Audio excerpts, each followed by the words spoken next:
ඉතින් ඔන්න හැමදාමත් වගේ ටෙක්ස් අධිය වෙතින් ගෙනෙන Excel 5 minute lesson series එකේ episode 6 එකට සාදරයෙන් පිළිගන්නවා. කලින් episode එකෙන් අපි Excel වල සරල ගණිත කර්ම කරගන්න හැටි ඉගෙන ගත්ත නේද? අද අපි බලන්නේ Excel වල වැඩ කරද්දී කාලය මාරම් විදියට ඉතිරි කරගන්න පුළුවන් සුපිරිම magic tricks එකක් ගැන.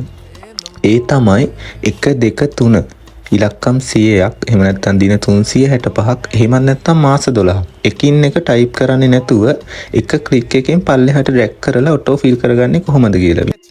ඉතින් ගොඩක් අය කරන්නේ මේ විදිහට 1 2 3 4 කියලා එකින් එකට ටයිප් කරන හැම සෙල් එකේම.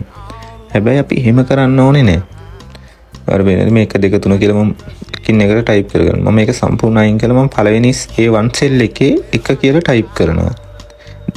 A2 සෙල් එකේ 2 කියලා ටයිප් කරලා ඔයාලට පේනවා ඇති මම මේ 1 2 කියන දෙකම සිලෙක්ට් කරනවා. සිලෙක්ට් කරලා ගත්තම අර සිලෙක්ට් කරපු කොටුවල දකුණු පැත්තේ යටම කෙළවරට මවුස් එක අරන් ගියාට පස්සේ ඔයාලට පේනවා ඇති අර මේ වෙනකන් තිබ්බ සුදු පාට ප්ලස් ලකුණ තද කළු පාට පුංචි ප්ලස් ලකුණක් බවට පත් වෙනවා. මේකට තමයි අපි fill handle එක කියන්නේ. ඉතින් දැන් ඔයාලට පුළුවන් මේ මවුස් එක ක්ලික් කරගෙන පල්ලෙහාට ඩ්‍රැග් කරන්න. එතකොට අර 1 2 කියලා තියෙන ටික ඔයාලට පේනවා 3 4 5 6 කියලා ඔටෝම යනවා. ඔයාලට ඕන තරමක් නම්බර්ස් මේ විදිහට පල්ලෙහාට ඩ්‍රැග් කරගෙන ගියාම ඔටෝ ෆිල් කරගන්න පුළුවන්. ඔයාලට පේනවා මම අර ඔටෝ ඩ්‍රැග් කරගෙන ගියාට පස්සේ ඔටෝම ෆිල් වෙලා තියෙනවා 1 ඉඳලා 13ට යනවා. මේ විදිහට ඕන තරමක් ඔයාලට පුළුවන් මේ වැඩේ කරගන්න. ඉතින් ඒ වගේම තමයි මෙන්න මේකේ තියෙන තවත් සුපිරිම වැඩක් තමයි Excel වල ඕනම පැටර්න් එකක් තේරුම් ගන්න පුළුවන්. ඔයා හිතන්නකෝ උදාහරණයකට මම මේ B1 සෙල් එකේ 2 කියලා ටයිප් කරනවා. ඊට පස්සේ B2 සෙල් එකේ 4යි කියලා ටයිප් කරනවා. ඊට පස්සේ මම ඒකත් අර සිලෙක්ට් කරලා පල්ලෙහාට ඩ්‍රැග් කරලා ඇදගෙන ගියාම එයා ඔටෝම තේරුම් ගන්නවා මට ඕන දෙකින් දෙක. ඒ කියන්නේ 2 4 6 8 10 ඒ විදිහට අර දෙකෙන් දෙකට එකතු වෙන්න ඕන කියලා එයා දන්නවා.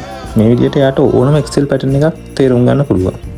හරි අපි ඊළඟට බලමු දින මාස ඒවා ඔටෝ ෆිල් කරගන්නේ කොහොමද කියලා. ඔයාලට පේනවා ඇති මම මෙතන D1 සෙල් එකේ Monday කියලා ටයිප් කරගන්නවා. ඒ කියන්නේ සතියේ දින ටික ටයිප් කරගන්න මමට දැන් ඕන වෙලා තියෙනවා. එතකොට එකින් එක මම Monday Tuesday කියලා ටයිප් කරගන්න. එතකොට ඔයාලට පේනවා ඇති මම Monday කියලා ටයිප් කරගෙන අර ප්ලස් ලකුණෙන් ඩ්‍රැග් කරගෙන ගියාට පස්සේ ඔටෝම ෆිල් වෙලා තියෙනවා සතියේ දවස් 7.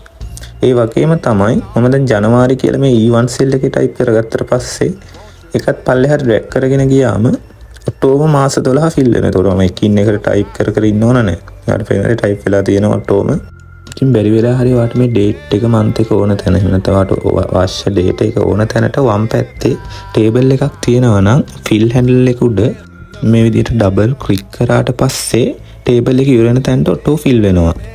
ඩ්‍රැග් කරන්න ඕන නෑ ඔයා එකින් එකට. ඔයාලට පේනවා ඉතින් මන්ත් එක ඩේට් එක මම ඩබල් ක්ලික් කරාට පස්සේ ඔටෝම ෆිල් වෙලා තියෙනවා.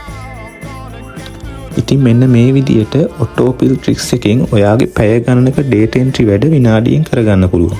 ඊළඟ එපිසෝඩ් 7 එකෙන් අපි බලමු නම සහ වාසගම වගේ දේවල් ෆෝමියුලා ලියන්නේ නැතුව එක තප්පරයෙන් වෙන් කරගන්න. ඒ කියන්නේ පැෂ් ෆිල් මැජික් ට්‍රික්ස් එක ගැන.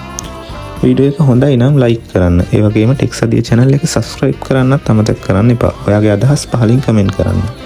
අපි ඊළඟ වීඩියෝ එකෙන් හමු වෙමු.